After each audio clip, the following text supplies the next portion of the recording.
Hello everyone, welcome back to another episode of r/Entitled Parents. In today's episode, my parents-in-law went nuclear for not offering my brother-in-law high salary. Give my daughter your concert tickets. Translation of entitled mom. Is my mom an entitled parent? Before we get started, make sure to subscribe so you will never miss a video. So let's get started. My parents-in-law went nuclear for not offering my brother-in-law high salary. I have a brother-in-law, and let's call him conveniently Bill. He is 26 years, 2 times university dropout and never worked, even no summer job, but okay lad as a person, just a little bit Kevin. I work in large company and I have ability to create positions, hire and fire within my department. One day my parents-in-law asked me if I could find some work for Billy. Despite we did not need anybody in my department for additional unskilled labor, I went for 3 weeks through hoops and corporate gymnastics to create a position for him and justify it to my superiors why we need this position and why not create public job offer for it. I think I blew all my favors and definitely owe some now.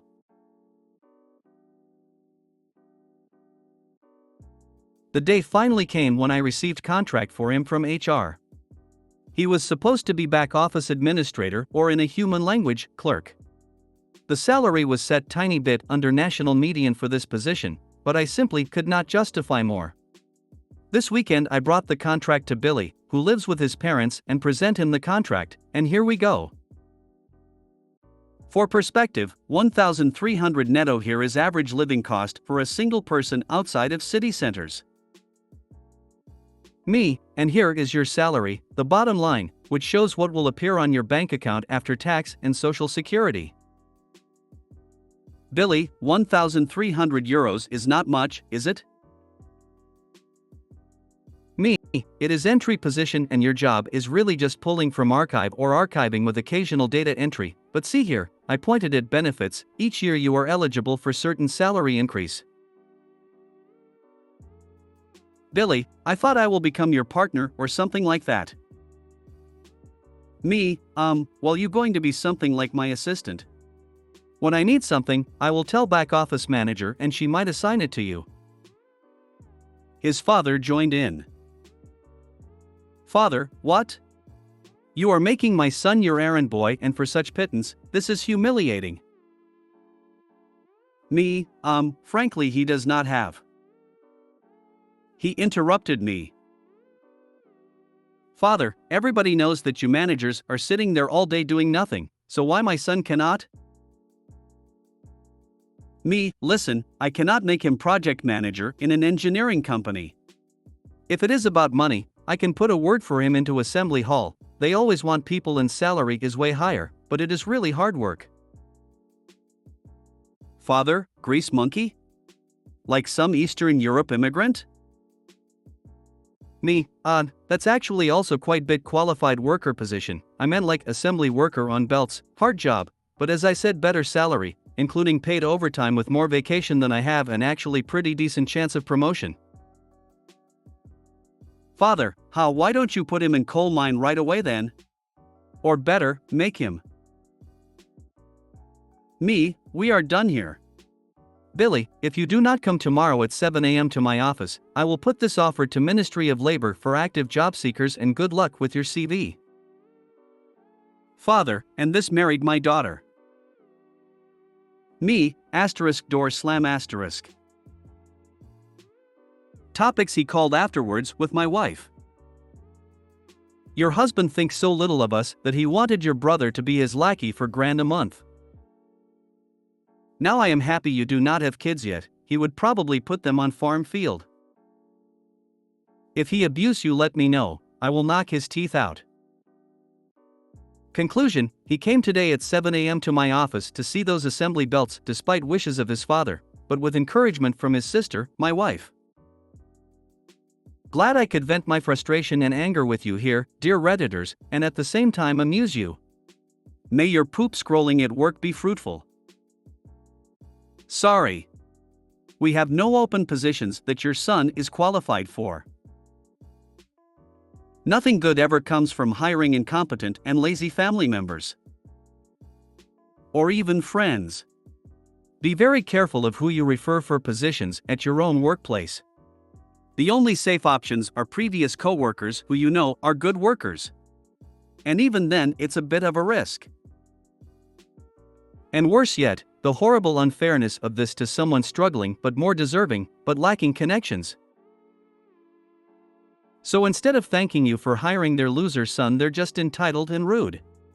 Look for the cheapest retirement home for them when it's time. Their son can be in charge of that.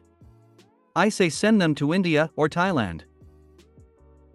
We can see why he's such a loser son given his parents' attitudes. Oh wow, the thanklessness. And what an insult from your father-in-law suggesting you do nothing all day. I know someone like Bill, he really cannot fathom why none of us, his school friends from 20 years ago, aren't jumping at the chance to create a high-paying, do-nothing job for him. I just keep hearing the line in a National Lampoon's movie, he's holding out for a management position. This always happens when parents have low expectations of their children, but are entitled enough to expect others to give their low-achieving offspring the benefit of what they feel the world owes them. We only stop the crass and entitled behavior if we refuse to give in to them. Turn every rude or stupid comment back on them. He can't be a manager because you wouldn't make his stay in school. He's going to be an errand boy because you didn't inspire him to complete his education. The job offered is the best we can do based on his level of education, you should have pushed him more to complete it.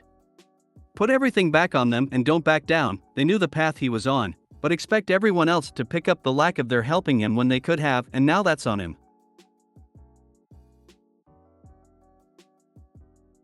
So this family is from a country where casual corruption is the norm or something? I don't get it. You don't get a job you aren't qualified for just because you are family. That way leads to a broken economy and broken country. Happens everywhere. Would be covert enough for you to not notice in your country. Ever met a family who works at the same place without being owners? Happened in the States, and now we're dealing with the legal aftermath in the courts. I need more popcorn as I watch the shit show with the corrupt ones getting their comeuppance. Reminds me of my BIL. Graduated from an unaccredited business school and wanted to immediately get hired somewhere as the big boss man. Considered entry-level positions beneath him. Spent years living in mom and dad's basement, sleeping all day and playing video games all night. Eventually moved into a studio apartment with a friend and worked 2 part-time minimum wage jobs. Which there is nothing wrong with that, but had he taken an entry-level job at graduation, he would have been several years into his career and would have probably moved out of entry-level by then. In his early 30s he finally realized he wasn't going to get hired as a boss and started an entry-level career-style job. Thankfully Bill saw something approaching reason in the end. I want to know how he survives that assembly line. Maybe a time for him to grow/learn to be a hard worker and make that bank. Give my daughter your concert tickets. Translation of entitled Mum. Hey creepy critters and jeepers creepers. So this actually happened many years ago, back when One Direction was still a thing and girls of all the ages were going nuts. In one of my earliest posts on Reddit in general I talked about how I met an entitled girl who stole from the locker rooms and her entitled Karen mother afterwards. This takes place a year after that and kind of a full year before the band broke up. I have a cousin, family friend, who's a few years younger than me, so when the story was in middle school when this story took place. Now let's set the scene. It was a normal summer, slowly forming autumn but still hot as balls day in the neighborhood and school area. Me and cousin were busy walking to our local 7-Eleven to grab some slushies and me some of the pizza cause I have a weakness. We hung out there for a bit while we gathered our sugary drinks and headed to the counter when cousin let out the largest gasp I ever heard. They were selling One Direction stickers. This, my friends, is how I became aware how deep the OD rabbit hole she was. After we got our things and went to our homes, I decided to be a cool older cousin and plead for my mom if we can get cousin some One Direction concert tickets since they were on tour and one such concert was being held at a city a few hours away from where we lived at the time. I don't feel comfortable hinting where I live, but I hope this makes sense. My mom was hesitant at first, but once I mentioned it'll be cousin's b-day soon and how it'll be a gift from me, she agreed. I pitched on buying 3 tickets, one for cousin, her mom, and her sister or friend, by selling a whole lot of lemonade and cupcakes in between our yard sale that month and living right beside a resort made for tourists and rich people. We made pretty good bank. So we managed to get some tickets. We told cousin's mom beforehand once we got enough money our gift idea, and for extra measure we went to the mall and got some One Direction themed shirts and hats to put in her gift. Guys, I underestimated the scream she gave when she opened her bag.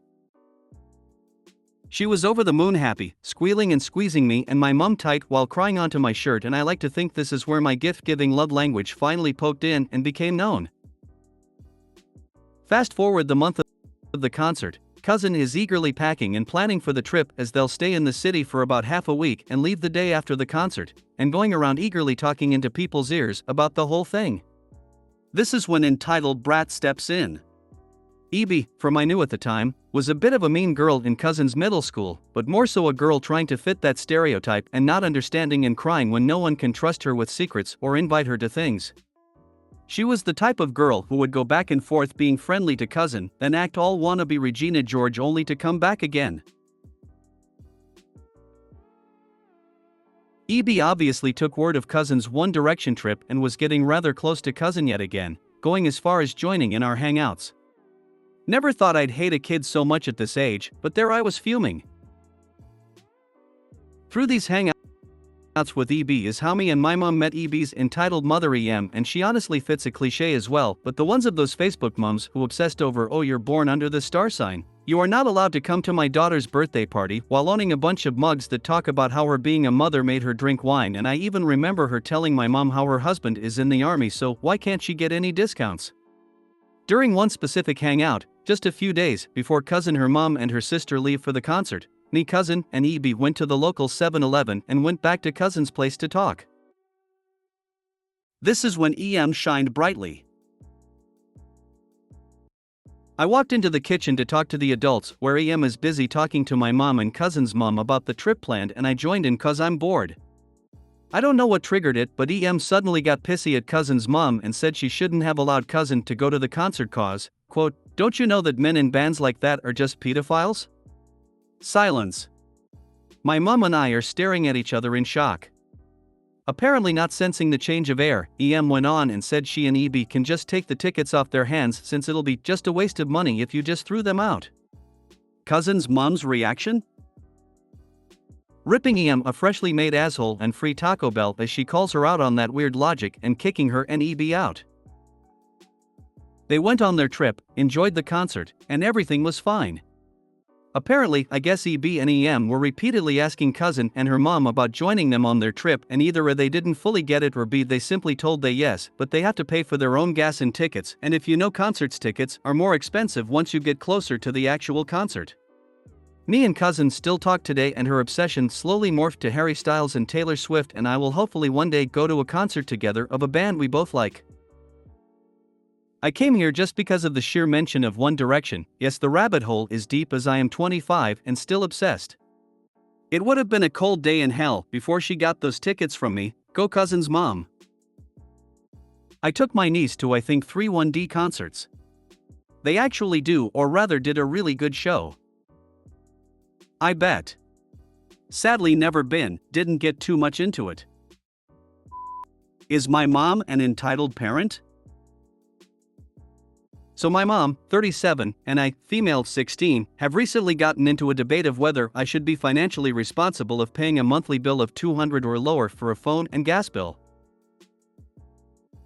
For context, my mom made my sister, Amy, 18, and I both get jobs at the beginning of the year where she told us that we would be sent back to live with my dad, so I started working a part-time job at Chick-fil-A. This was a few months ago, so now I'll get to the part where I'm wonder if my mom is entitled or not. Recently she sent a message in a family group chat between her, Amy, and I, stating that we each owe her $90 a month for a phone bill because one of us is 18 and the other one of us has A job. She said that we need to be financially responsible, to an extent which I agree. I pay my mom in gas already for taking me to work. I work 3 minutes up the street by car and I pay $2.50 every ride she gives me, so ultimately $5 a day. I work 5 to 6 days a week, so I'm paying maybe $100 or so per month. I told her that I'm not willing to pay $200 or so for all the things that she creates out of nowhere. I said that if she wants me to pay it, she can use the child support money that my father sends, which she was already using to pay my part of the phone bill and gas, because I just can't do this anymore. We have been arguing back and forth and she's saying that I owe her this money or I don't get to have a phone.